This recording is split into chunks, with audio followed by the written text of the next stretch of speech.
താജ്മഹൽ. ഷാജഹാൻ ചക്രവർത്തി തന്റെ പ്രിയപത്നി മുംതാസ് മഹലിന്റെ ഓർമ്മയ്ക്കായി പണികഴിപ്പിച്ച പ്രണയകുടീരം. താജ്മഹലിനെ കുറിച്ച് അറിയണമെങ്കിൽ നമ്മൾ ആദ്യം മുംതാസ് മഹലിനെയും ഷാജഹാനെയും കുറിച്ച് അറിയണം.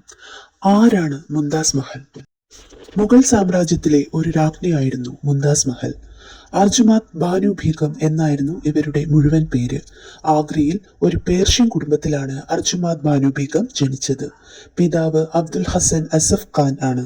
മുഗൾ സാമ്രാജ്യം ഭരിച്ചിരുന്ന ചക്രവർത്തിയായ ജഹാംഗീറിന്റെ ഭാര്യ നൂർജഹാന്റെ മുതിർന്ന സഹോദരൻ കൂടിയായിരുന്നു അബ്ദുൽ ഹസൻ. അർജുമാൻ ബീഗം തന്റെ ജനനത്തോടെ മുഗൾ സാമ്രാജ്യത്തിലെ ചക്രവർത്തിയുടെ അനന്തരവളായി മാറി. അർജുമാന് 14 വയസ്സുള്ളപ്പോഴാണ് ജഹാംഗീറിന്റെ പുത്രനായ ഖുറാം രാജകുമാരനുമായി അവളുടെ വിവാഹം നിശ്ചയം നടക്കുന്നത്. കൊട്ടാരം ജ്യോതിഷികരുടെ നിർദ്ദേശപ്രകാരം വിവാഹ നിശ്ചയം കഴിഞ്ഞ് 5 വർഷത്തിന് ശേഷമായിരുന്നു ഇവരുടെ വിവാഹം.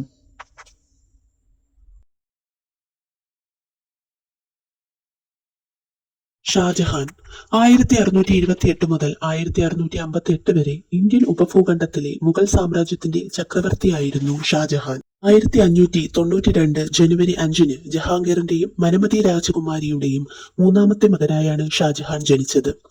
ഷാബുദ്ദീൻ മുഹമ്മദ് ഖുറാം എന്നായിരുന്നു ജനന സമയത്ത് ഇട്ട പേര്. മുത്തച്ഛനായിരുന്ന അക്ബർ ചക്രവർത്തിയായിരുന്നു ഖുറാം എന്ന പേര് കൂടി ചേർത്തത്. ഖുറാമിന് 6 ദിവസം മാത്രം പ്രായമുള്ളപ്പോൾ പെറ്റമ്മയിൽ നിന്നും വേർപെടുത്തപ്പെട്ടു. കുഞ്ഞു പിന്നീട് വളർന്നത് അക്ബറിന്റെ സന്തതിയില്ലാതിരുന്ന ഭാര്യ റുഖിയ സുൽത്താൻ ബീഗത്തിനോടൊപ്പമായിരുന്നു. റുഖിയ ഷാജഹാനെ വാത്സല്യത്തോടെ തന്നെ നോക്കി.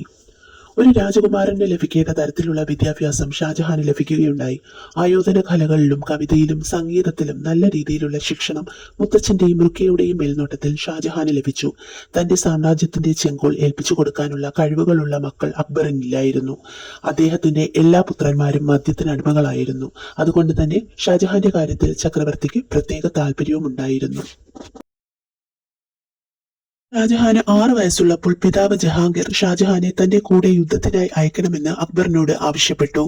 എന്നാൽ ഷാജഹാൻ ഒരു യോദ്ധാവെന്നതിലുപരി മുഗൾ സാമ്രാജ്യത്തിന്റെ പിൻഗാമിയാക്കാനാണ് താൻ താല്പര്യപ്പെടുന്നതെന്ന് പറഞ്ഞ് അക്ബർ ആ ആവശ്യം നിരാകരിക്കുകയായിരുന്നു. രാജ്പത് സംസ്ഥാനത്തിനെതിരെ പട നയിച്ചാണ് ഷാജഹാൻ തന്റെ സൈനിക നേതൃത്വ കഴിവുകളെ മാറ്റുരച്ചത്. 2 ലക്ഷം സൈനികരടങ്ങുന്ന ഒരു സേനയാണ് ഷാജഹാന്റെ കീഴിൽ അണിനിരുന്നത്.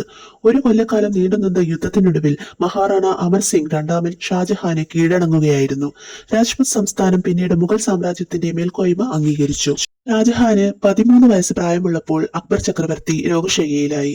കൊച്ചു ഷാജഹാൻ മുത്തച്ഛന്റെ രോഗശയ്യയ്ക്ക് അടുത്തു നിന്നും മാറാതെ നിന്നു.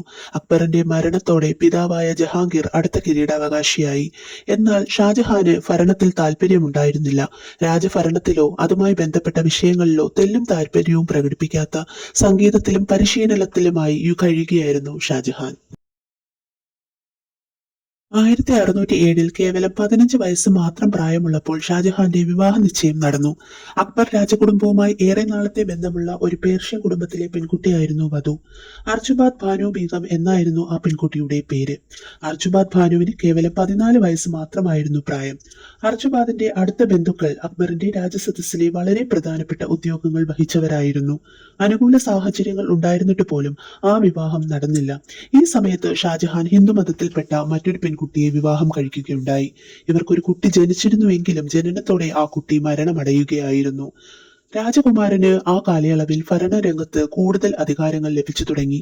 ഒന്നിലേറെ പ്രവിശ്യകളുടെ മേൽനോട്ടക്കാരനാവുകയും സൈന്യത്തിൽ കൂടുതൽ ഉയർന്ന പദവിയിലേക്ക് പ്രവേശിക്കുകയും ചെയ്തു.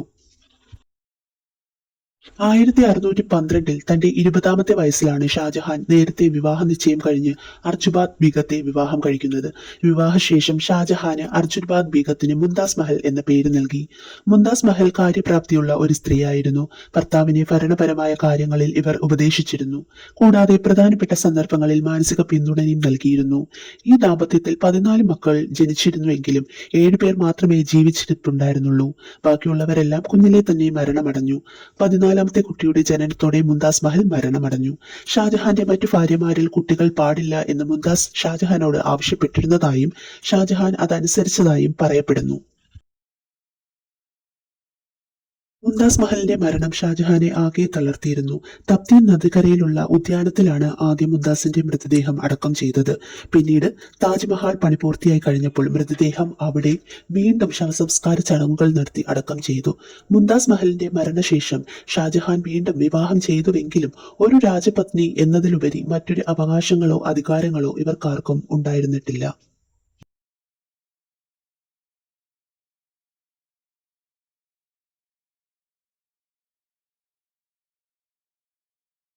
താജ്മഹൽ മുഗൾ വാസ്തുവിദ്യയുടെ ഒരു മാസ്റ്റർ പീസാണ്. പേർഷ്യൻ, ഇന്ത്യൻ, ഇസ്ലാമിക് വാസ്തുവിദ്യ ഘടകങ്ങളുടെ സമന്വയമാണിത്. ഒരു ചതുരാകൃതിയിലുള്ള പ്ലാറ്റ്ഫോമിലാണ് സ്ഥിതി ചെയ്യുന്നത്. അതിൽ 4 മിനാരങ്ങളുണ്ട്. കെട്ടിടത്തിന്റെ വശങ്ങൾ വെളുത്ത മാർബിളിൽ സങ്കീർണമായ കൊത്തുപണികളും അറബിക് ലിപിയിലുള്ള കാലിഗ്രഫിയും അലങ്കരിച്ചിരിക്കുന്നു. പ്രധാന കവാടത്തിലൂടെ കടന്നാൽ ശവകുടീരത്തിന്റെ കേന്ദ്രത്തിൽ സ്ഥിതി ചെയ്യുന്ന മുംതാസ് മഹലിന്റെ ശവകുടീരം കാണാം.